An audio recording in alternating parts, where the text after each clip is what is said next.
Once upon a time, two boys grew up playing hockey in the village of Terrace, British Columbia. One of them went on to play in the National Hockey League. The other became a comedian. Now, one flies planes and coaches youth hockey. The other is still a comedian and owns new skates. This is their podcast, Enjoying Orange Slices with Jeff and Ian. Hello, Jeff. My name is Ian Bagg. The show is called Enjoying Orange Slices. How are you? I'm good, Lord Bagg. I'm good. What's going on? I got this cold again. Oh, my goodness. So this is what I've had. This is what everybody told me when I got it. It's like, oh, it's going to come back a couple weeks later. And I was like, no, that's not how it works. I'm very immune to things. And boom, it's got me again. It's got me on a stranglehold, Jeff. It's got me in a stranglehold. It seems like since the Rona showed up that we get these things that goes in cycles, right? And you just get feeling better, and then you get your butt kicked again. So that's fun. That's it's fun. Yeah, it's not for everyone, but for you, you're doing a great job. Keep up the good work. You'll love this.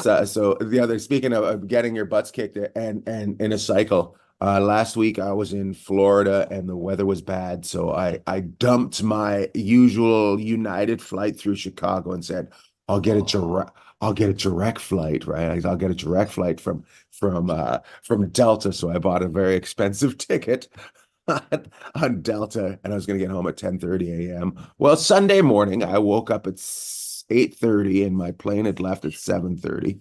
So, oh boy. Yes, and I ended up on Southwest via Kansas City on Sunday morning. Oh, what a day! I don't know. I don't know. Does cold really affect the plane? It affects the workers around the planes. Oh, okay, there we go. You know, and people getting to work, right? So this is a big deal. But let's just talk about this for a second. So I've been with you many times when we've been getting up with the birds to get out the next morning, and you're usually really good with this. And actually, one of your little keys to getting up so you don't miss your alarm is always setting a timer. So I spread that like it's a Sunday morning sermon, right? I tell them this is what Lord Bagg does, and I use it all the time. I actually use it every day. I set my timer, and then I'll set up a backup alarm. So you must have been down and out, because I can't believe you missed the flight home. You know what I did was I was an hour off. I set everything for an hour off. That's what it was. I did that. I got to be on the plane at 8:30 or whatever. I was just an hour off, and I set everything an hour off. And the great part was I have a car. They send a car service that picks me up. Oh, I called your room. Nobody called my room. You know what I mean? Hey, so you stiffed that guy, or was he waiting for you?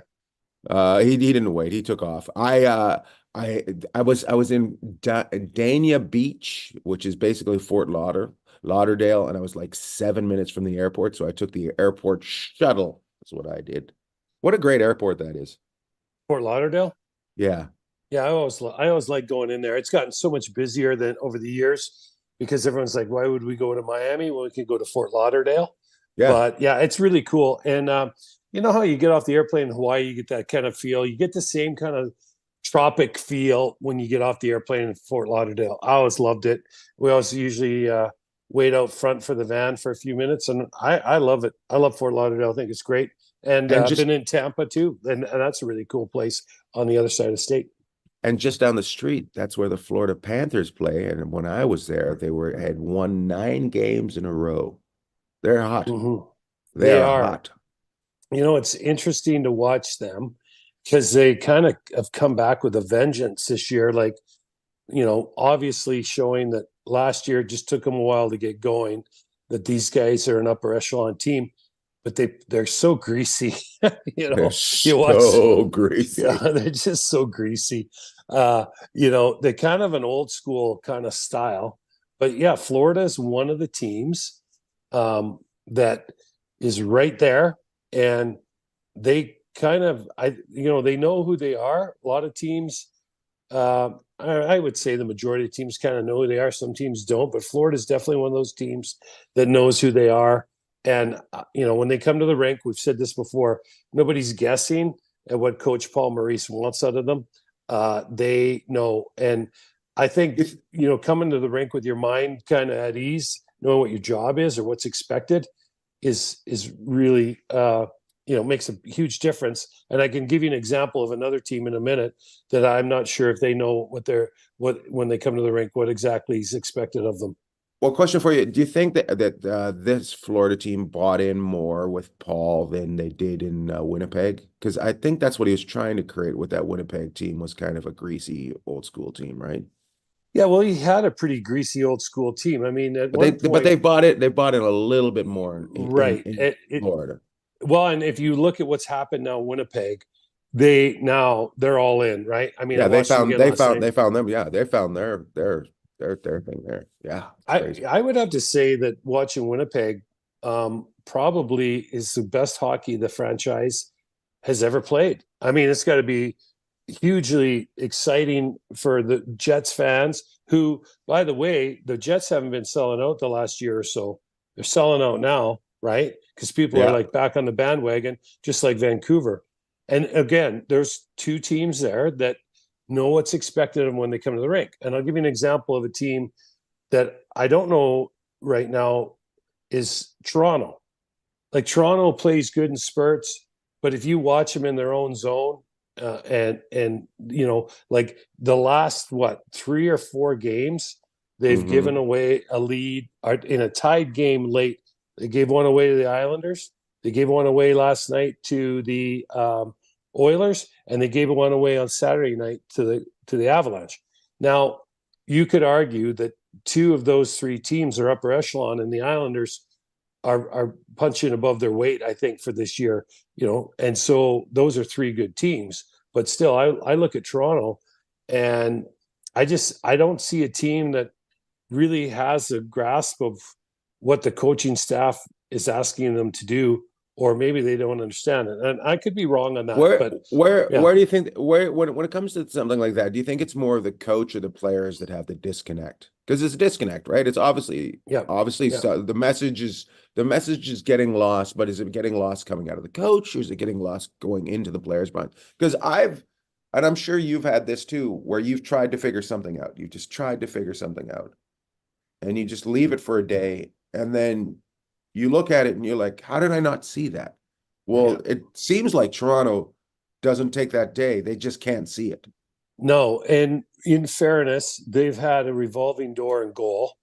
So, and if you get average NHL goaltending is really good. Above average is, that's the next level. And then you get the superstars, the Demkos, the Halibucks, those kind of guys, Shesterkin. Did you ever go? Did you ever go Halibuck fishing off the coast of Prince Rupert? Yes, I did. And what's funny is he was running around with one finger in the air last night, like we're number 1 after the game.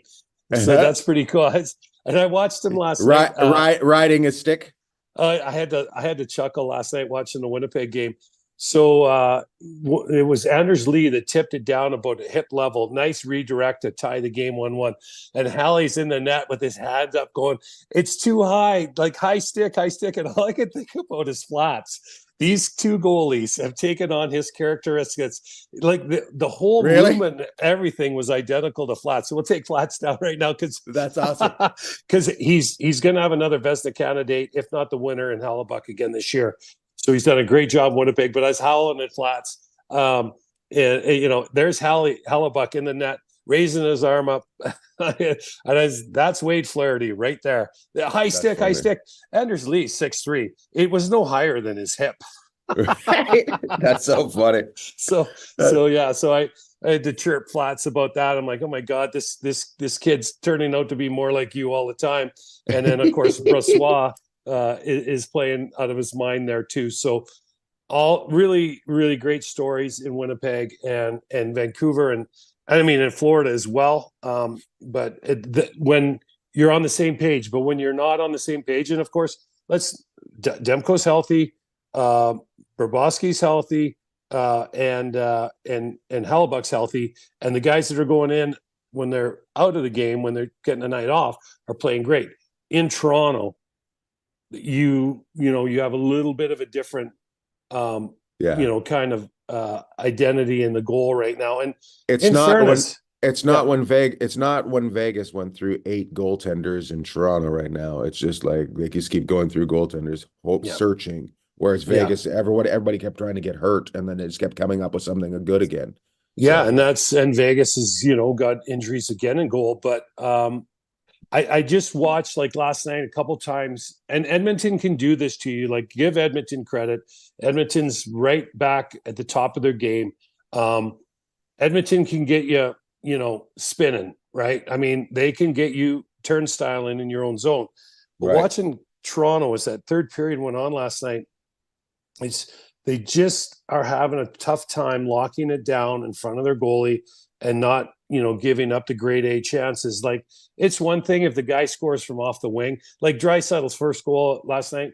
That's on the goalie. That's on Martin Jones. He got kind of lost where he was in the net, and it was a backhand from the side.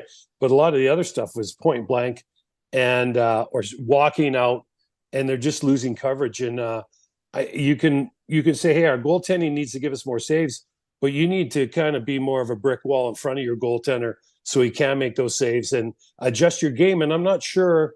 Watching Toronto, I'm like looking at everyone coming up in a wild card. I'm like, if they keep playing defense like this, there's a really good possibility they're going to be just scuffling for one of the wild card spots. Like, and they could, if they play D like this, they could end up on the outside looking in, which is not what you want. Again, you've got Austin Matthews, Mitch Marner, Nylander's unbelievable, Riley on the back end. You want to see these superstars in the playoffs, but I'm a little concerned about what I see in Toronto. That's for sure. If you're the general manager of the Toronto Maple Leafs, are you getting closer to hitting the button to replace the coach, or are you just like, okay, these guys gotta pay attention more? But at the same time, and I know I'm going to answer your question that I just asked you, but you gotta, like, if you're paying a lot of money for these players, they gotta understand. Yeah, they've got to understand. Like, well, yeah, they do. And it's funny. I was talking to Mallard about this yesterday when we weren't chirping each other. He's mostly chirping me, but we were talking about this. And here's the thing: every NHL player was the best player on their minor hockey team, and the best player, or one of the best players, on their junior team. Right. And what do the best players do? They score. They have the puck all the time. You're asked when you get to the NHL, like, there's only one Austin Matthews, Mitch Marner. We could go on. Connor McDavid, Panarin, even a guy like a Matthew Tkachuk. Okay. There's those guys, they're superstars, right? So they continue on because they can play the game at another level than everyone else.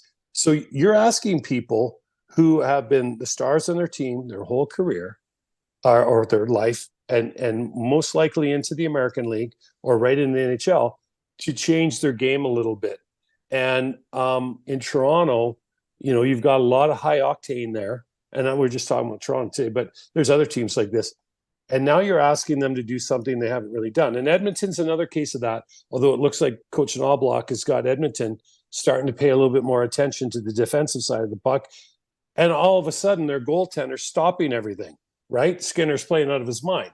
So it's kind of like, what came first, the chicken and the egg? Is it the goaltending that's stopping the puck, or is it the defending that's giving the goaltender a chance to stop it, right? And making it harder to create the opportunity. So, I mean, I look in if they're not working together, you're never getting anywhere. So. Well, you hear it all the time, and I'll give you an example. Young fella, Brandon Brisson, first rounder of the Knights, came up, played his first game the other night, looked good, and he said after the game, one of the things they wanted him to do in Henderson is be better on the defensive side, be better without the puck. And I guess to finish on Toronto, I would use that. They need to be better without the puck.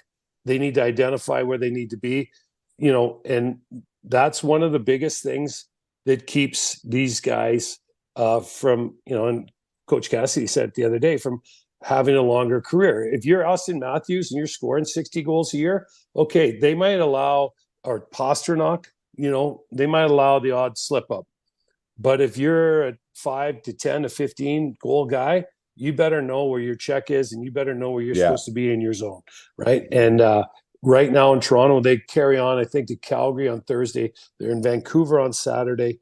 And Calgary, I watched them the other night here in Vegas, and I watched them again last night. They look really good. They're coming along.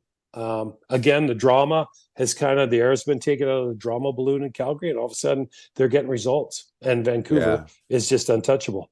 If you take the drama out, usually things pick up mostly. Speaking of drama, do you have your own TV series now? Because I notice you're on TV a lot. Drama.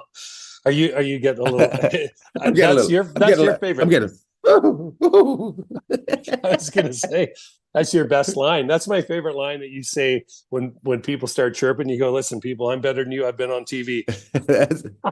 I love that. That's one of my favorite lines.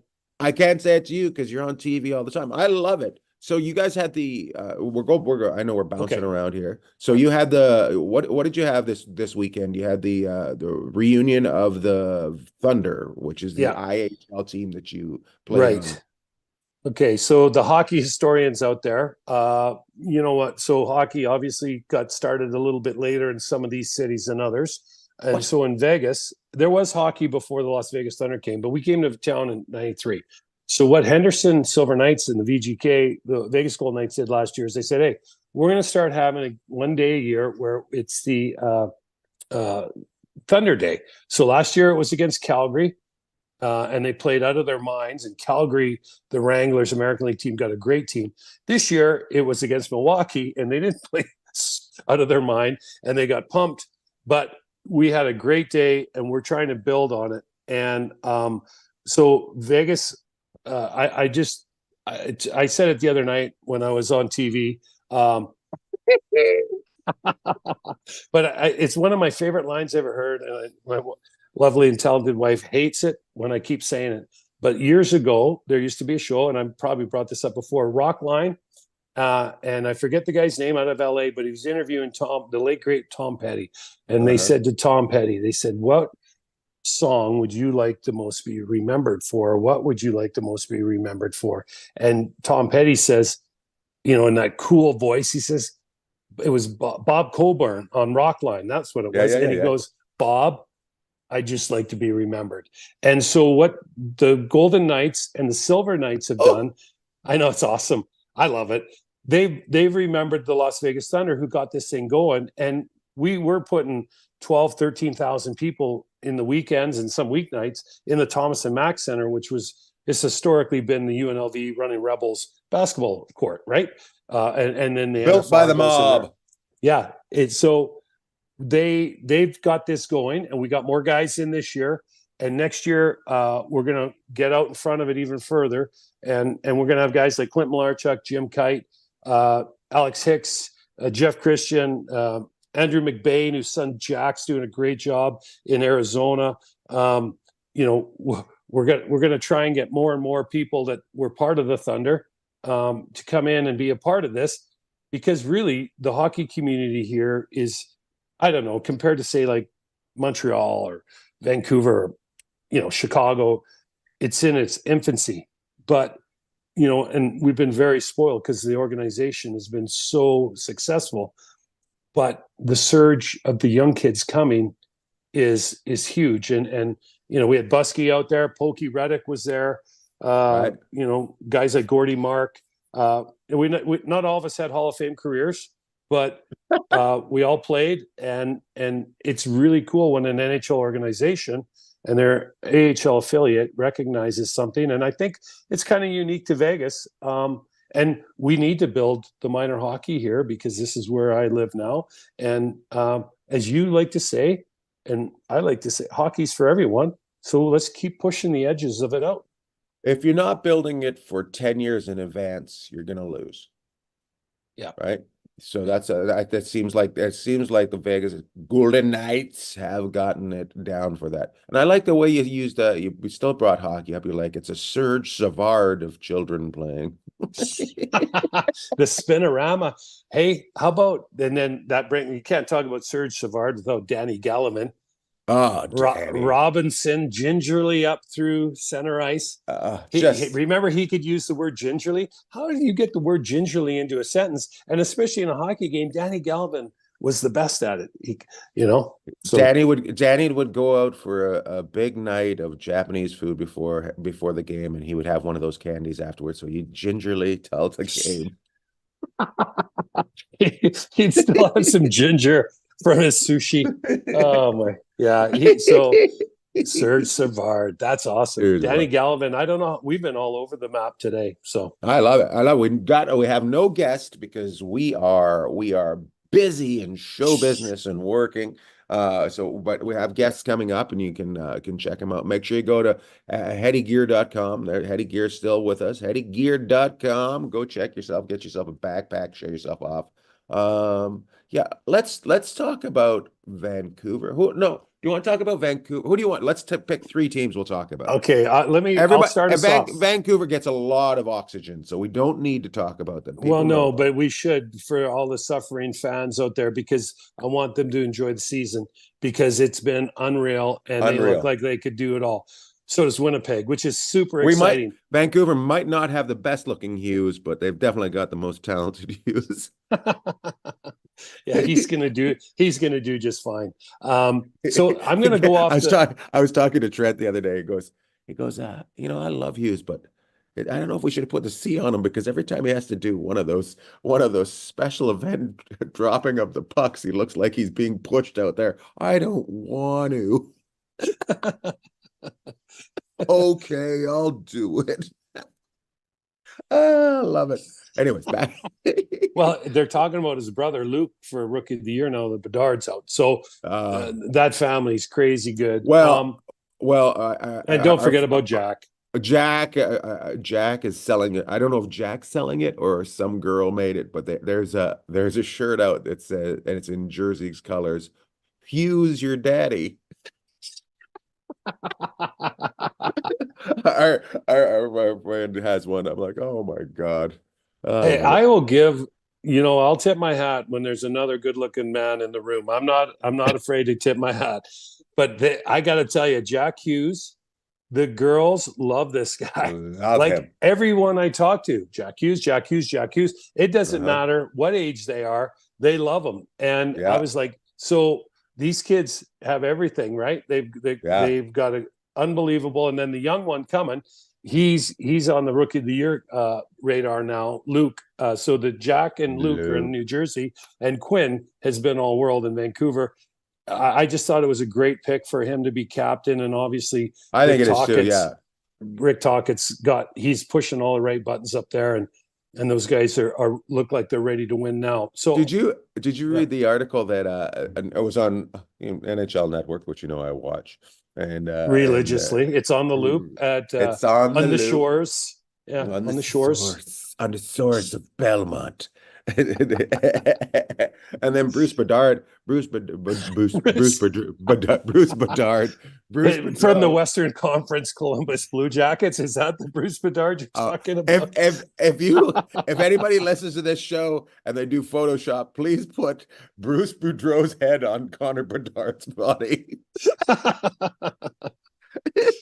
But they said the team was trying to push him in. Somebody on the team of the Vancouver Canucks was trying to take Hughes from defense and put him as a center. Did you read about that? Yeah, I read. And apparently, remember there was an unceremoniously firing after 3 days working with the Vancouver Canucks last year. Yeah, I thought wasn't that someone in management? Yes, it was. That's who apparently it was. They were like, make him a forward. Yeah, make him a forward, make him a forward. I don't think we've picked the right person. Good luck to you. That's what would happen there. Okay, so I know we're going to talk about teams, but this is my last thing on Quinn Hughes, and what we got talking about switching him from forward D to forward. Doesn't he remind you and have a lot of what Paul Coffey had? Absolutely. He can speed the game up. He can slow it down. He can go coast to coast. He doesn't like what he sees. He comes back around. He's got a great shot, and Paul Coffey could always get the puck through. Maybe doesn't, Koff, who was amazing, a Hall of Famer, right, and done a great job in Edmonton behind the bench now. But maybe Koff didn't shoot the puck quite Quinn can, but there's some similarities. So Coffee was generational, and you know what? I don't know if you want to give Quinn Hughes that tag yet, but this guy is changing the game every night he plays, just like Makar does. And Theodore, when he's healthy, has the ability. These guys are pretty special to be able to speed it up, slow it down, kind of just have it on a string. And so, anyways, that's my. I'm gonna put it out. I'm Hughes. gonna put it out there. I think he doesn't get the respect because he isn't. When you look at him, he isn't built like Paul Coffey was. Like Right. Paul Coffey was a horse. You'd be surprised to look at Quinn and say, "Oh, that's a hockey player." Right. Right. I'm sure Quinn would love to hear that, but no. I'm not being a dick. He's very slight. Yeah. I think it's interesting that when they want to move people around, because here's the thing. Quinn Hughes can play 20 to 25 minutes a night for you on the back end. Right? Where what are you going to play him up front? Like, you know what I mean? So if you moved him up front, you're not going to get the same amount out of him. And one of the things that we talk about, and we go back to youth hockey with this, is we're asking kids now, especially in North America, to hang on to the puck. Europe has been hanging on to the puck, and all you have to do is look at NHL overtime now to see that. The Europeans, they'll hang on to the puck, possession. Quinn Hughes hangs on to the puck. Vancouver, if you look at their numbers as far as their goals, assists, or plus minus, is like video game kind of stuff. It's like the stuff that you see coming out of McDavid and Draisaitl in Edmonton, just crazy numbers. Right. And Quinn's like plus 40 or something already this year. So that means 5-on-5 or 4v4. He's been incredible. And that's because he's hanging on to the puck and then he's moving it to someone's in a position to do something with it. So, yeah, I mean, he's not the biggest guy, but the kid's played defense his whole life, and I don't see anything changing. And he's in the Norris Trophy candidate, position now for the best of the year. But let's get to the teams, because I know I got two teams I'm going to talk about first, because chances are we're not going to touch on them normally. I want to talk about San Jose and Chicago because I watched them last night. But you have heard of who was on the call, Randy Hahn and Brett Hedrick, our two old friends, right? So it was good to see. It was a good game. Those two went at it, and it went to the 7th or 8th round of the shootout before Chicago finally won it. But anyways, we don't talk about those teams too much, but it was good to see those two teams going at it, tight checking game, and a very entertaining game for the parts that I watched. So just thought I'd throw that in there. I want to bring up Chicago. Do you think Corey Perry was released just because of the problems that Chicago had a couple years ago? Absolutely. Had something weighed into it. There's no question in my mind. Because he's been given freedom to come back with another team too quickly for it to have been that serious of a thing. Yeah. Well, I think because of the issues that they've had in Chicago in the past, it just had to happen. Now, it weighed into the decision heavily. Let's just put it that way. So now they're talking about, well, where would Corey Perry fit? Like, they're trying to put him in Toronto. They talked about him in Edmonton. There's going to be people interested in having him play for them. A team like Vegas, I'd be interested to see, because they got so many injuries. Does he add some swagger to that? Where's he going to go? Is it New Jersey is a fit? Like, who kind of, where does he fit in? He's going to go to a playoff team or contender. But, back to Tampa. These teams are very, very cognizant of any kind of blowback against them as far as anything adverse-wise. Like, I think if you talk about coaches going, I think Joe Quenneville would be an unbelievable first pick for a lot of teams. Right. But because of what happened, and there's a new lawsuit in Chicago. It doesn't help Joel for sure, and it probably doesn't help Corey Perry. I don't know about Corey Perry, because nothing was said about what Corey Perry did. The other stuff was out there. Right now, you're just getting something happened Well, there's no criminal charges. There's no lawsuit against Corey Perry. He basically, people I think are seeing it as, oh, he broke an HR rule. That's basically all they're thinking. So people I think are taking Corey Perry's side. They're kind of like, what's Chicago doing? That's what it seems like to me. Yeah, and maybe Chicago because Chicago didn't get behind their decision. Well, what's your decision? You just made it, right? So yeah. Well, and maybe they, you know what, it might have been knee jerk. They might have panicked a bit. And so. we can understand why, because it's a new regime in there now, right? And these guys want to be squeaky clean. I mean, let's be the Chicago Blackhawks, one of the, they're never heard of them. 6. Yeah. Amazing, amazing historic franchise. And of course, some of the stuff in the last 5-10 years hasn't been that amazing, or that it hasn't been handled properly. So I think now they're trying to get back to that. And if they have to sacrifice someone who was brought in to help their team over the course of more than a year, then they will. And Corey Perry, I could totally see him show up somewhere. I would say if you're going to bring him in, you're going to have to bring him in around the All-Star break. I don't think a guy that's that age, you want to be bringing in late March, early April. You want to get him back in, give him a chance to get his legs back, get him going, and see where he fits in on your team. I mean, you think Kessel's going to play again? I think he's done, right? Yeah, I don't foresee Phil coming back.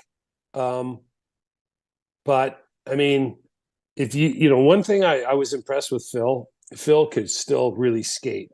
And if you're in a situation but he's got two Stanley Cup rings he has. Yeah, he's got 2 or 3. He's got a lot of money. Yeah. It seems like he might be, I don't know. I don't think you're seeing him this year for sure. Maybe next year. Yeah, I don't if you don't see him, I could see Corey Perry coming back next year before Phil. I mean, if you're going to see these guys, so I think you need to see him in the next 2 to 3 weeks. They need to show up, get skating. Like I'll give you an example. Vegas plays 3 games in 20 days around the All-Star break. So you bring a guy like that in. I'm sure a lot of the other teams are similar. You bring a guy like that in. You get a lot 3 games in 20 days. Yeah, roughly. Yeah. So because Vancouver, if anybody needs it right now with injuries, it's them. Well, they do, but Vancouver's probably similar because Vancouver's played, I think, right around the same amount of games. There's teams like Edmonton have played 5-6 games less than these other teams, so they're going to be a little busier. But I think all of the teams are going to get a pretty good break around the All-Star break. So what you're going to end up having, if you want to bring someone in like Corey Perry or Phil Kessel, that's your time to bring him in, get him practicing with the team. Obviously, the team's going to be off for some stretch of that, but then you're going to come back and you're going to be practicing, and you're going to want to get this guy into your, practicing with your team to see what he brings. Love it. Anybody else you want? Did you want to talk about a team? I know we talked about those other guys, or do you want to push that for another day? We'll push it. I think we're 30 minutes in. We're only going to do 15 to 20. But every time we talk, that seems to be what happens. And whenever we talk, you got any shout outs this week? Yeah, I'm going to shout out. I got to shout out the guys from the Thunder, our old alumni. I got a couple shout outs. But, I talked about Bob Strum before, and Strummer is a character who's worked in the NHL. He worked in junior. I met him. First time I met Bob Strum was the Air Canada Cup when the mighty Terrace Totem Ford, now we'd be considered a U16 team, went to the Air Canada Cup National Championship and met Bob Strum. Look at you not wanting to say midget. I know. Didn't want to say it because it's not. It's U16 now. So who said U16 to me yesterday? Is Mallard. He goes, they'd be U16. University, 16 years? Yeah. So, but I met Strummer. So Bob Strum was our guy, and met him. And this guy spent his whole life in hockey, brought us all into Vegas. And obviously we can see what's happened in Vegas since then. Wasn't because of us, but I think helps. People helps. saw that, when you're putting 13,000 people in a building for minor league hockey, that's pretty impressive. Henderson Silver Knights, Brian McCormick, awesome guy. He's the Swiss Army knife of the Henderson Silver Knights. Great guy. And then, of course, the Golden Knights, Vegas Golden Knights, for allowing it all to happen, because they're the ones that make all the decisions. So, that's my shout outs this week. I know kind of a lot of them, but it, like Tom, our friend Tom Petty says, man, when you can be remembered, that really means something. And I Surprised Michelle guys, just surprised Michelle just didn't run in and tell you to shut up. yeah, she's just going on, and I got to throw a shout out to her too, because without her wrangling everybody together, it would have been just me, her, and the dogs down there trying to organize the whole weekend. So it was good. Michelle is a rock star of organization. Amazing, amazing. You know who my shout out? I've got two shout outs this week. And I'm gonna shout because you're shouting out, your previous life in hockey. I'm gonna shout out two guys. So Jonah Emu is Dusty Emu's son, who played in the East Coast and the AHL. He's moved on from hockey and he's doing art. He's doing shoes. He does these amazing shoes now, where he buys a pair of shoes and he airbrushes them and turns them into works of art. They're absolutely amazing. Here's one right here. I'll show you. It's my new dolphin shoe. It's absolutely amazing. I'm going to get us some shoes. It's going to cost me about $10,000, but I'm going to get us some shoes. I love, nobody likes their shoes more than you do. Well, I'm going to pair. Yeah, Cab. We're meant for each other. By the way, happy birthday, Cab. It's Cab's birthday on tomorrow, and it was Jocelyn's birthday on Monday. So happy birthday to my wife and my sister. Man, I'm doing a lot of shout outs this week. And then I want to shout out Terry Ryan at 47 years old, played in the East Coast Hockey League this weekend and in Newfoundland. And he had played well, and he also got in a scrap. 47 years old. And the reason I bring it up is because I want to mention age does not hold you down. If you want to do it, you got to do it. It doesn't matter whether it be young or old. Shout out to those people that just do it. Oh, I just stole that from Nike. Anyways. Love tall. Loved all.